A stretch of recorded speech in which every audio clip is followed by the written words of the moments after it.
On the rare occasions where a client has decided to discontinue with the tutor after the very first lesson, when I've gone to explore this and follow up a bit, it's almost always because the clients reported that they felt that the tutor wasn't really professional.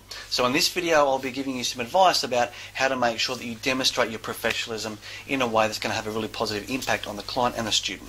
Now, a really important marker of professionalism we've found time and time again is preparation. If you know that you're well prepared, you'll feel more confident in yourself, but also showing that you're prepared will help establish confidence in you by the client and the student. The same way that a doctor might wear a stethoscope around their neck, even if they don't need to use it, it just makes them look more like a doctor, which is important to establish that credibility so that the patients are more likely to follow their advice. So we know how a doctor needs to appear to establish credibility, but what about a professional tutor? What's the image that a parent and a child are expecting to see in a professional tutor? Obviously you want to be well groomed, but also well dressed.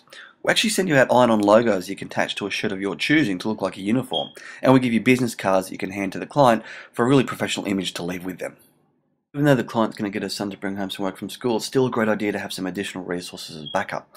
Now, Tyler knows he's tutoring a Year 1 student in literacy skills, so he's got this workbook from the newsagent the day before, which of course he can get lots of use out of that. Also, keep the receipts so you can claim them on tax. Now, just as the doctor carries a stethoscope and the tradesman might carry the toolkit, the tutor's toolkit, however, are their teaching resources.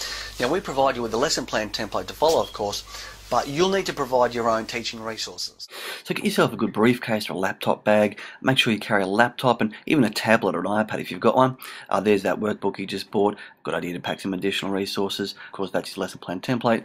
Now he's packed, prepared, and he's ready to go. This is going to be Tyler's first ever lesson, so there's a good chance that first time around he might be feeling a little bit nervous or uncertain of himself, which is perfectly natural. Now, I've often found that a really powerful mental technique in these kind of situations, if you're feeling a bit uncertain or unmotivated, is just take 30, maybe 60 seconds to close your eyes and just visually imagine everything going perfectly. Imagine seeing everything going the way that you would love it to go. It's a really simple and quick technique, but it can make a big difference to how you're feeling. That way you're going to walk in there feeling prepared, feeling confident and enthusiastic, and that's going to show too. The client and student's going to see the way that you feel, and that's obviously going to be important because you might be going into a home where it's 5 o'clock in the afternoon, students tired, they've been at school all day, mum or dad are exhausted, they've been working all day. There might be a little bit of negativity building up in the home already. So when you then come to the front door, it's really important that you be in a positive state of mind so that any negativity that's already going on in there, you're going to be able to just diffuse that straight away, and you're going to help them feel more confident and enthusiastic too if you're feeling that way. So even though it's one of the most powerful elements of preparation, it's often one of the most overlooked ones, is just to prepare yourself for the right state of mind, to go in there and generate a lot of confidence and enthusiasm straight away from the word go. Now, it's really important to warm the student and the client up so they're feeling more enthusiastic, and therefore learning is going to happen a lot more effectively. And by the way, never underestimate the power of mental preparation too to get the best out of yourself. A really famous study many years ago, what they did was they got college students in America and they divided into 4 separate groups. And the first group, they got to practice shooting hoops 30 minutes a day, every day, just practicing shooting hoops, playing basketball. The second group, of course, was the control group. They asked them to do no practice at all during the week. The third group, they asked to simply sit there for 30 minutes a day and mentally sort of visualize themselves doing the practice, shooting hoops only in their mind. And the fourth group, they asked to do the physical practice for 15 minutes and then 15 minutes of mental practice. Now, at the end of the study, the group who did no practice at all, obviously they showed no improvements.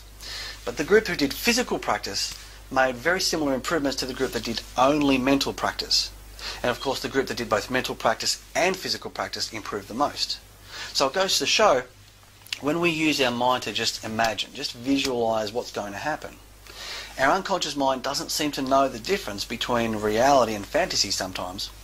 So instead of sitting there worrying about everything that's going to go wrong and seeing all the worst case scenarios in your mind, it's going to be a lot more helpful to you and everybody else if you actually train yourself to think mentally positive thoughts about what's going to happen, see everything going right before it does, and that way it's more likely to happen the way that you see it. So by this stage, Tyler's called Tane to introduce himself and to show that he understands a bit about what's going on with James. He's given a bit of information about what his plan is for the first lesson.